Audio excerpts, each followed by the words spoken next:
আসসালামু আলাইকুম ওয়া রাহমাতুল্লাহি ওয়া বারাকাতুহু। আমার সম্মানিত দর্শকবৃন্দ, খুবই গুরুত্বপূর্ণ বিষয় নিয়ে আপনাদের সামনে উপস্থিত হয়েছি। আমি আশা করছি আমার এই বিষয়টিকে আপনারা A to Z শুরু থেকে শেষ পর্যন্ত শুনবেন ইনশাআল্লাহ। সুপ্রিয় দর্শকবৃন্দ, আমার বিষয়টি যদি আপনাদের নিকট ভালো লাগে তাহলে লাইক, কমেন্ট, শেয়ার এবং সাবস্ক্রাইবের মাধ্যমে আমাকে সহযোগিতা করবেন।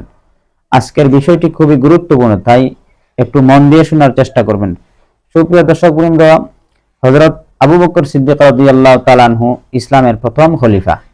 আমাদের প্রিয় নবী হযরত মুহাম্মদ মুস্তাফা সাল্লাল্লাহু আলাইহি সাল্লামের সবচেয়ে আদরের সাহাবী এবং সর্বকালের সবচেয়ে বড় সঙ্গী হযরত আবু বকর সিদ্দিক রাদিয়াল্লাহু তাআলা আনহু। হযরত আবু বকর সিদ্দিক রাদিয়াল্লাহু তাআলা আনহুর খেলাফত আমলে খুবই ভয়ঙ্কর একটি ঘটনা ঘটে গেল।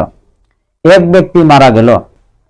তাকে যখন জানাজা পড়ানোর জন্য মাঠে এনে হাজির করা হলো, তখন লোকেরা সবাই উপস্থিত কাতারবন্দি হয়ে দাঁড়িয়ে আছেন। এমন সময় হঠাৎ করে দেখা যাচ্ছে কাফনের ভিতর থেকে কি যেন লড়াছড়া করছে।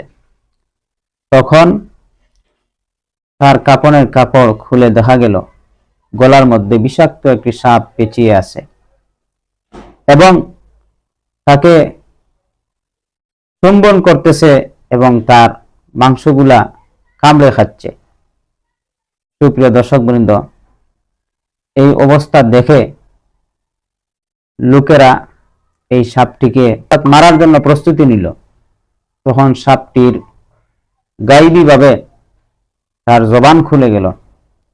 সে উপস্থিত সকলকে উদ্দেশ্য করে তিনটি নসিহত করল। এই তিনটি নসিহত কি আপনারা একটু মন দিয়ে শুনবেন, ইনশাআল্লাহ উপকৃত হবেন। এই তিনটি নসিহত সে এইভাবে করছিল যে, সালাসু আল খাতায়াল উলা কানা ইদা সামিয়াল আযান লা ইউহাইয়িল জামাআতা। ওই মৃত ব্যক্তি যাকে সাপ তার গলার মধ্যে পেঁচিয়ে তাকে শাস্তি দিতে আছে, সে বলতে লাগলো, আমি এজন্যই তার গলার মধ্যে পেঁচিয়ে আছি এবং তাকে শাস্তি দিচ্ছি, আল্লাহ পাক আমাকে পাঠিয়েছেন তাকে শাস্তি দেওয়ার জন্য। সে যখন আজান শুনতো নামাজে আসতো না, কখনোই সে নামাজ পড়তো না, নামাজ আদায়ের জন্য বিলকুল তার মনোযোগিতা ছিল না, কখনোই সে নামাজ আদায় করতো না।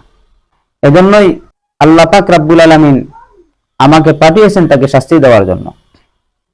2 নম্বরে সে বলল, ওয়াসানিয়াতু লা ইখরিজু যাকাতা মিন মালিহি। সে ধনী ব্যক্তি ছিল কিন্তু তার সম্পদ থেকে গরিবের হক আদায় করত না, যাকাত আদায় করত না, এতিম অসহায়কে দান খয়রাত করত না। এজন্যই আমাকে আল্লাহ পাক পাঠিয়েছেন তাকে শাস্তি দেওয়ার জন্য। 3 নম্বরে যে নসিহতটি সে করল সেটি হলো, ওয়াসালিসাতু লা ইয়াসমাউ কাউলুল উলামা। সে কখনো দ্বীনের হক্কানি আলিম উলামাদের কথা শুনতো না, তাদের কথার অনুসরণ করতো না, কোরআন হাদিসের বয়ান সে শুনতো না, তদনুযায়ী সে আমল করতো না। ওয়াহাদা জাযাহু, আর এটাই হচ্ছে তার শাস্তি। সুপ্রিয় দর্শকবৃন্দ, এই যে একটি সর্পের নসিহত, এই নসিহতটি যদি আমরা জীবনের প্রতিটি ক্ষেত্রে পুঙ্খানুপুঙ্খানু অনুসরণ করতে পারি তাহলে হেদায়েত পাওয়ার জন্য এটিই যথেষ্ট। তাহলে আমরা বুঝতে পারলাম এই আলোচনার দ্বারা যে হযরত আবু বকর সিদ্দিক রাদিয়াল্লাহু তাআলা আনহুর খেলাফত আমলে যে ঘটনাটি ঘটল, এইটা আমাদের জন্য অবশ্যই শিক্ষণীয় ঘটনা।